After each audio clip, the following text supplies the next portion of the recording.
So instead of saying, first, second, and third place for top code, we're saying what does first, second, and third place look for, like for documentation or technical writing? Who can build the best developer advocacy strategy? Who can actually build, contribution ladders and triage process? Who can do the most robust community hospitality type and welcoming things? Those are things that we've heard over and over from open source communities. They absolutely need these things. These are things that are critical for the success of their communities, and they are having a hard time sourcing people to fill those roles because most people don't know they exist. Hi, I'm Stephanie Tumampos, and you're listening to Down to Earth, the show where we talk to incredible geoscientists about their science and its impacts on our planet. This season, we're speaking to a wide variety of folks to investigate all things open science. Last episode, we chatted with UV Panda about the open source component of open science. One message he left with us was the need to include more voices in the open source community. And when he said more voices, he was referring to both socioeconomically diverse voices as well as non-programmers. The fact is, open source communities need more than just coders to have a welcoming, thriving collective of contributors. The Pangeo project, for example, wouldn't be as successful at helping earth sciences folks if the only people involved were coders like UV.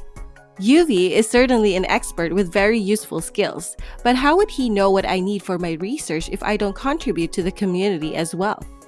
The barrier, though, is that when people think of open source, they automatically think of programmers and coders. Since I'm not yet an expert at coding, I'm definitely reluctant to join and contribute to an open source community. But one woman is working hard to change this stereotype, and today I get to talk to her. This episode of Down to Earth is brought to you by the IEEE Geoscience and Remote Sensing Society. The GRSS is a community of passionate researchers and practitioners who are working to benefit society through their science, engineering, education, and applications. This year, GRSS is excited to collaborate with the NASA Transform to Open Science initiative to celebrate the Year of Open Science, with a whole Down to Earth season devoted to this very topic. To learn more and get involved in the year-long events and celebrations, visit science.nasa.gov and search for Open Science. I am Demetris Cheatham. I'm the Senior Director for Diversity and Inclusion Strategy at GitHub.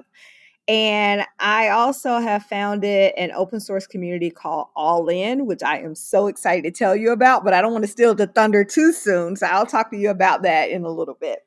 As you just heard, this is Demetris Cheatham. For just over a year, she's been building a very exciting project at GitHub called All In Open Source that's focused on bringing more diversity into the open source space. If you're serious about expanding the talent pool, you're also expanding the mindset and using a growth mindset of who actually is a developer, who's building. And building looks so different to so many people in so many different places. Demetris is incredibly passionate about this work. You can just hear it in her voice. What's really cool about Demetris is that this passion of hers is partly a product of a very rich career. Just listen to the set of experiences she had before finding herself at GitHub. Started out as a hardcore programmer in C++, which totally dates me. But, my first job out of undergrad was at Goldman Sachs as a technology analyst in New York City. Afterwards, they placed me in business continuity planning, in which I got to see the business side of tech, which really, really fascinated me. So I decided to go back to school and ended up getting a JD MBA, my law degree and my MBA. And then after I came out of there, I was a forensic accounting, did a lot of internal investigations. And that led me to joining the National Bar Association, where I ultimately became the first woman and the youngest executive director of the National Bar Association, which is the nation's largest and oldest bar association for it's not even the nation, it's the world's, for Black lawyers, law professors, law students, and judges. And so that was an amazing experience there. And that's probably when I really started focusing on diversity and inclusion without knowing I was focusing on diversity and inclusion. After there, I ended up taking a job with an elected official, vice chair of the DC City Council. That really just tossed me completely into the world of understanding how government and policy, how that actually is so critically important to diversity and inclusion. So now you have me with the nonprofit experience, social sector. Now I have the government and policy. And then after I finished working with him, I said, you know what? I want to go back into tech, my first love, computer science. And then this opportunity came along with GitHub, leading diversity and inclusion here. And they said, we want to understand how diversity and inclusion, how do we advance that across the entire open source ecosystem, our platform? So at GitHub, I lead diversity and inclusion, but focusing mainly on, that platform and just the overall open source ecosystem. So that's kind of the short, abbreviated version to how I got to where I am today. What an amazing array of experiences, Demetris. And now you've come back to tech and you're breaking down barriers in the open source community, which is really cool. Before we dive into your work with GitHub All In, I want to start by clarifying the terms diversity, equity, and inclusion. I think people sometimes understand their meanings differently. So, for the purposes of this conversation, what does diversity, equity, and inclusion, or DEI, mean to you? I think I could always start out with the quote by Bernie Myers, who's the head of diversity and equity and inclusion for Netflix now. And she coined the phrase diversity is being invited to the party, inclusion is being invited to dance. Then someone has taken it further and said belonging is when the DJ asks you, what music would you like to hear? And I would like to think that equity is making sure that everybody has the right outfit for them, the right shoes for them, the right dance floor for them. So that's just an analogy that I like to use. But diversity is, as you just said, so broad. It also means different things from country to country, from community to neighborhood to neighborhood. So that's one of the beautiful things about diversity, but also one of the toughest things about diversity, right? Because how do you quote unquote solve for diversity and inclusion when it means something different to every single person that's on this planet? So I don't know if I necessarily subscribe to a fixed definition of diversity, equity, or inclusion, but I would like to say equity is where I lean and where I focus most of my work. I'm always looking for whose voice is not in the room, whose voice is not being heard. What are the cracks where, if you're scaling a program, where people can fall through? So, equity is always giving voice to those that are not in the majority, those who are often overlooked, that need to make sure that they have a seat at the table as well. I think that's a pretty comprehensive explanation. Thanks.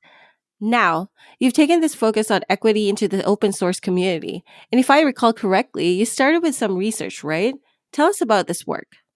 We conducted in partnership with the Linux Foundation last year a 2021 Open Source Diversity, Equity, and Inclusion Survey. That survey was across all of open source, the entire ecosystem. We surveyed over 7,000 people, so not a small, insignificant number. 82% of the respondents said that they feel welcome in open source.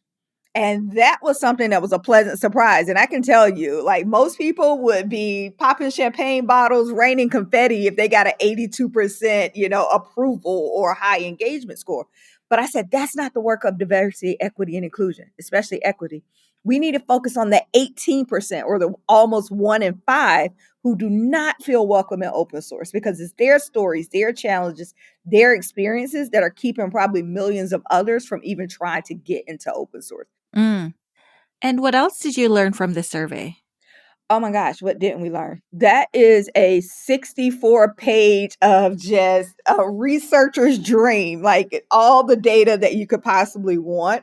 There was a lot of intriguing things that we found. And I must mention that not only did we run this open source DEI survey, but we also conducted a maintainers listening tour, which is a series of individual interviews, focus groups, and we had an online forum where we heard from over 300 maintainers or community leaders, because we found that they were the ones that people said had the most direct influence and impact on creating cultures of inclusion within their communities. Because we know data can tell you one thing, but sentiment can be telling you something else. So we actually wanted to talk to people as well.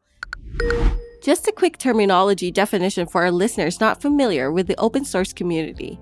Maintainers, which you'll hear a lot about, are like the CEOs of a community. They also oversee open source projects like a project manager. In addition to project oversight, they can get into the weeds of the coding work, jumping into review, fix, package, and organize code into repositories when needed.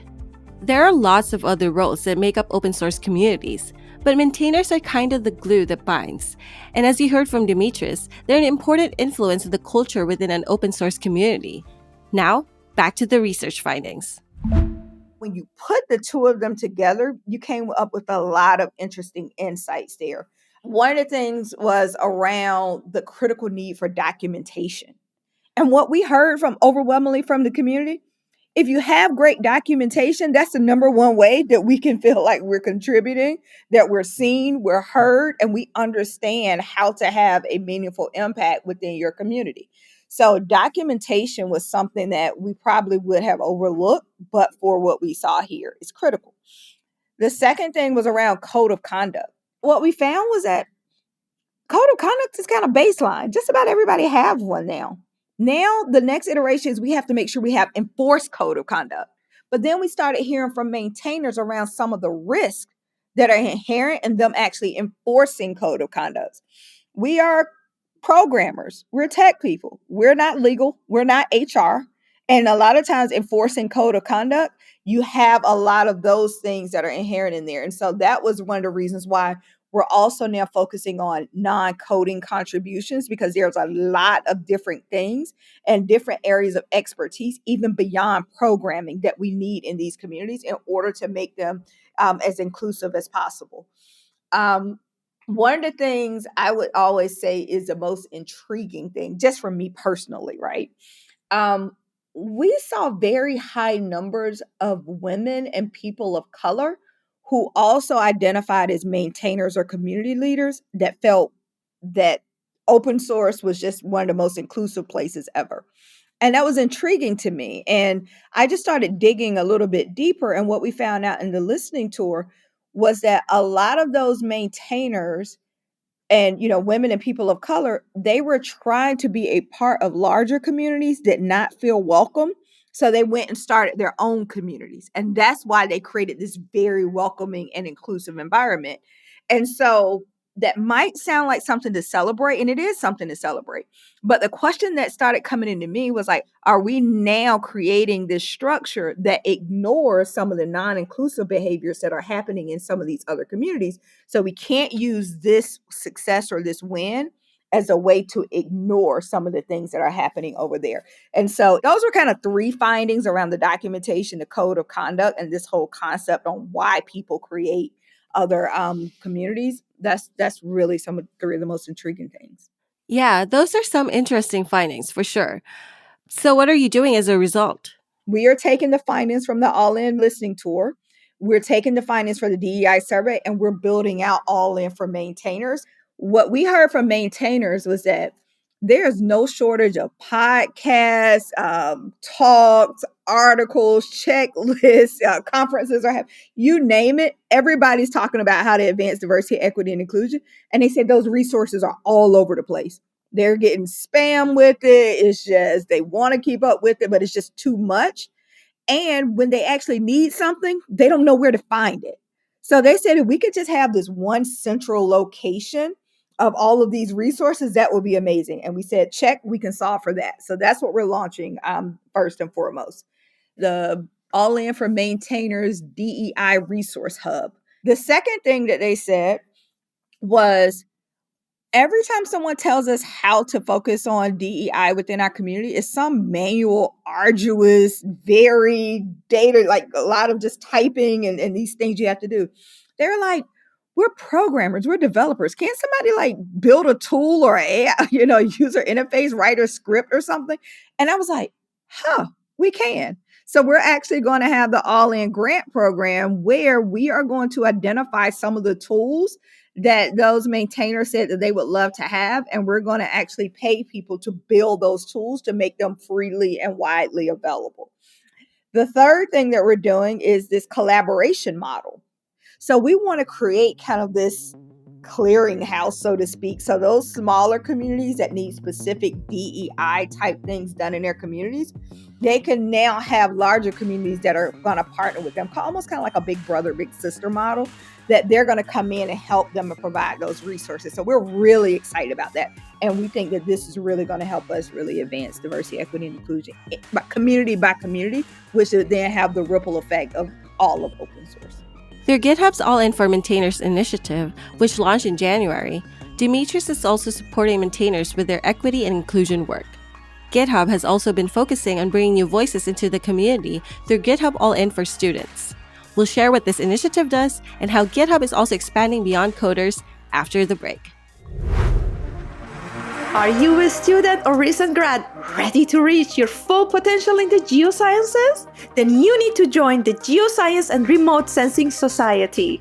With over 75 chapters in 94 different countries, you'll connect with a diverse community of professionals, experts, and advisors who can inspire your science and help shape your career. Find support and fellowship as part of our Young Professionals Network. Advance your skills through our GRSS schools, student travel grants, workshops, and more. Be at the forefront of geoscience research by joining our technical committees and network with geoscientists from around the world at IGARS, our flagship conference. Our incredible international community is ready to welcome you. Learn more and get connected today by visiting grss-i-eee.org.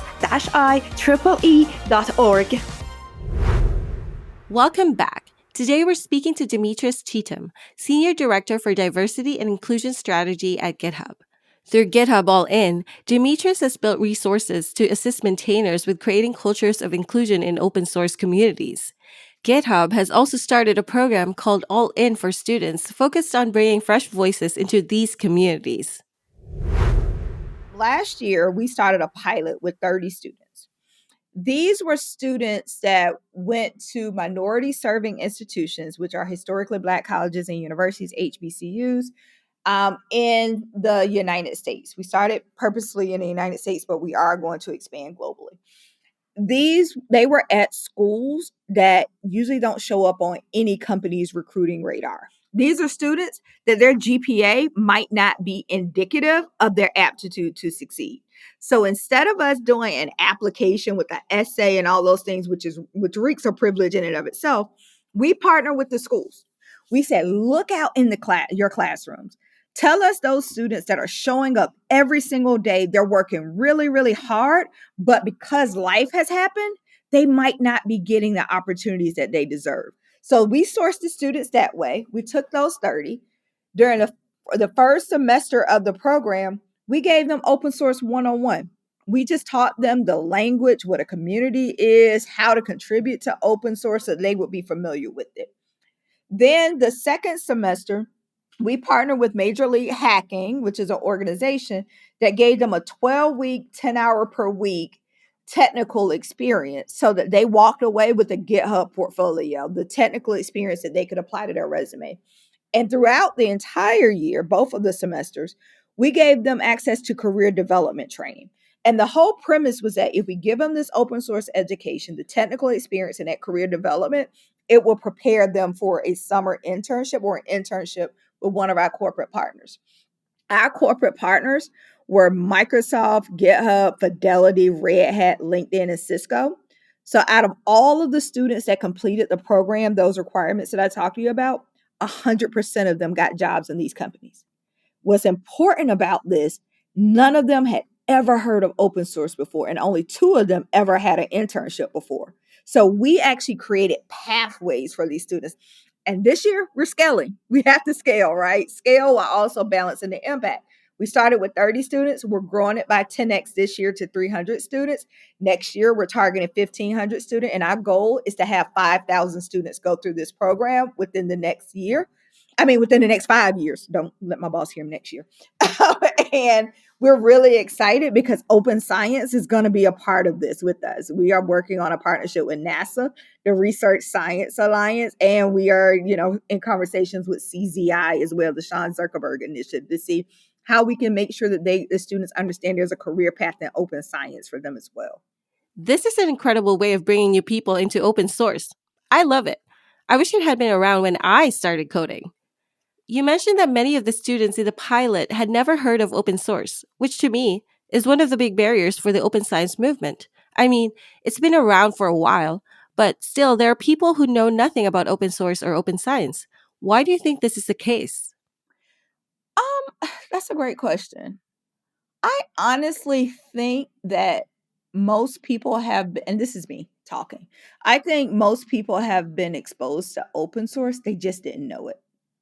Like, if you they might just not be familiar with the nomenclature or the language behind it, but in just about everything that you do, you're open sourcing something some way if you're working with anybody else. And so I think it's just bringing open source and the knowledge mainstream. That's the type of programming that we're working on. It is bringing it down to meet people where they are. So when we're working on something called an open source one-on-one, just an introduction to the vocabulary and all those things. And so my next, and I just got off a call, iteration of this is how do we bring open source down so that it's understood at the K through 12 level? It's all around collaboration. That's all open source is. It's grounded in collaboration. And everybody learns how to collaborate when you're actually in preschool playing in the sandbox and learning how to share your toys. And so, to the point you made, open source is everywhere. We just got to make sure that we're calling out what open source is and where you're already doing it. Yeah, very true. And you're also emphasizing the importance of non coders joining the community as well, which is great. Mhm. Yeah, I'm certainly starting to see a shift in people and communities that understand that these are things that make our communities go round. Like, these are things that are important.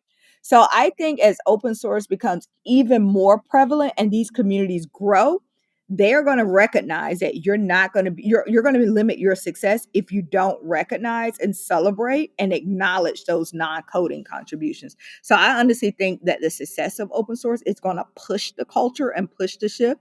Now, do you have some people that have been in open source for years and years and years who are still sticking to the if you're not coding, you're not important to open source, or we don't acknowledge that you can't be sure, we have them, but I just think that this is going to be a point where kind of the masses are going to dictate the culture. Kind of like, if you think about every generation, whether it's millennials or Gen Z, depending on what they want and they deem important, usually society kind of evolves around that, right? And I think that that's going to be very similar in open source. That's very true. And you mentioned earlier that a large percentage of folks feel welcome in the open source community. Mhm. Do you think this sense of inclusion is replicated across all of open science? Across all of open science, Yep. I think with open science, and I have to admit, and I know we were talking about this a little bit earlier, I will be the first one that says that I didn't even know open science existed until I got invited to speak at CZI. And I just saw just the impact that open science can have. I think the issue, just talking to different people that you have in open science, is that you don't have a lot of diversity of maybe lived experiences in open science. And so when you hear about academia, when you hear about research, you hear about jobs at NASA, you're assuming that it's these super scientist people who, have these PhDs. And a lot of people, if you're talking about racial and ethnic minorities, we just don't even think that PhDs are even an option for us a lot of the times. And so there are some barriers around education and what's possible. I think in open science. And so I think that just bringing it down so that people understand different people's career paths and how they got there, I think that's going to be one of the biggest areas of opportunity for open science. It's just kind of reaching down and finding people where they are and kind of creating that pipeline, so to speak, every step of the way that somebody knows how they can go from, undergraduate student, even K through 12 student, all the way into this successful career in open science and how it's not going to be detrimental to them or their families financial in doing so. I would totally relate to that. I come from a small island in the Philippines, and no, my parents were they were pretty pessimistic about my career path. They were saying, "What are you going to do with a PhD?" Like, Mm. you're not going to earn as much as the other professions are. And I think you kind of touched on this, but in your view, aside from the education part, what is still needed in terms of diversity and inclusion in open source and in the open science movement overall? Yeah. So one of the things that I would say is most definitely needed, and this is the premise in which All In is founded on. There are tons of research, resources, time, energy, money that's being invested in advancing diversity, equity, and inclusion in tech, in open source, probably even open science. And what I found was this: the efforts are very siloed. Everybody's kind of in their own individual corners working on it, thinking about their most pressing need. There are not a lot of shared strategies. The way they're thinking about it, especially with companies, is that if we share our strategy on what's working for us, somebody else is going to take our strategy and use it to go after that very limited talent pool in which we also are going after. And I was like, that's such a fixed mindset and the total opposite of who we are in open source. And so if we break it down and everybody approaches a little bit at a time, that's where I think we are going to collectively be able to move the needle. And so that's what I think that is the next wave of it. And what I'm very optimistic about, we're open source. This is what we do. We know how to do this. We're the ones that are just uniquely positioned to do it. What would you love to see happen as this movement grows? One of the things, and this is going to be a passion project of mine, it's not even part of All In, but I have this kind of list of things that I'm like, in a perfect world, I have all the time in the world to focus on this. Could we expand the employee or employer giving programs at companies? So a lot of companies now, as part of their social impact efforts, are saying, hey, if we have employees that volunteer at nonprofit organizations, we'll give them time off, or even we'll make financial matching contributions to them. So, a widespread policy that I would want to look at, and like I said, this is my passion project. Why can't we expand that to open source or even open science contributions? I'm also looking at corporation community, kind of that relationship, because what we heard from maintainers is this: they will have contributors or new people to coding in general come into their community, and they train them. They give them opportunities to contribute. They get their skills up. Once they get their skills up, companies are like, oh, great, there's somebody that we want to hire. And they hire them, and it leaves kind of this vacuum in the community, right? But my thing is, what kind of policies we can have as a tech industry so that if a company goes and source from this open source community, can we have it that is built into their job for the first 6 months at 10 hours a month that employee has to go and contribute to that community? Can we have it that they're making a financial contribution in order to, replace some of the talent that they've kind of, for lack of a better word, poached from those communities? So if we can collectively come together to talk about those things that we as an open source community or open science community want to do, and we have these pledges where communities agree to these things, where all the other stakeholders, companies or whatever, agree to these things, I think those are some of the things that really advance DEI. They're very germane to open source, very unique to them. And those are some of the things that I like to see. Those definitely sound like some good projects going forward. So, for folks who are excited about building more DEI into their open source communities, what advice do you have for them? I would just say understanding that a contributor can mean many, many things. I think if we can just get everybody to that baseline understanding, because a lot of times you have contributor meaning synonymous with someone that is contributing code to a community. But as we've been talking about through this entire podcast, you can contribute and make contributions to a community in a multi number of ways. Have a clear understanding for people on, if they come into your community, how they can contribute no matter their experience level. Making sure for maintainers that you have a clear path on how do you go from contributor to maintainer. Your community hospitality. Something we heard from folks, new contributors said, oh my gosh, when I go in a community and I join and I get this email that says, welcome to our community. Your voice is, really appreciated here. Here's how you can contribute. We really value you. Those things, like, they were like, that's one of the most welcoming feelings they ever have. So those are some quick, easy steps that you can do in order to advance DEI. Before this conversation, I thought of GitHub as a platform only for programmers with a certain level of understanding in coding. But after this chat with Demetris, I've learned that GitHub is a platform that is open to all. It's a community where coders of all expertise levels can contribute, and where even non-coders can take on useful community roles. It gives me comfort to know that I can be part of this community, no matter my experience level. In my view, this is what open science should be all about. It must be open to all, so it can be shaped by everyone and understood by people from all walks of life. There's actually another element of open science that supports this type of access and understanding, and that's open education. In our next episode, we'll speak to a scientist who has built some incredible open education tools. In the meantime, learn more about GitHub All-In. So if you go to allinopensource.org, you can click on join the community. We're also on Twitter, All In Open Source. If you want to just know about me and my career, my random musings, follow me on LinkedIn at DW Cheatham. Be sure to review and follow us on Spotify and Apple Podcasts. And send some love to our sponsors at IEEE_GRSS on Twitter and Instagram, and IEEE Geoscience and Remote Sensing on Facebook and LinkedIn.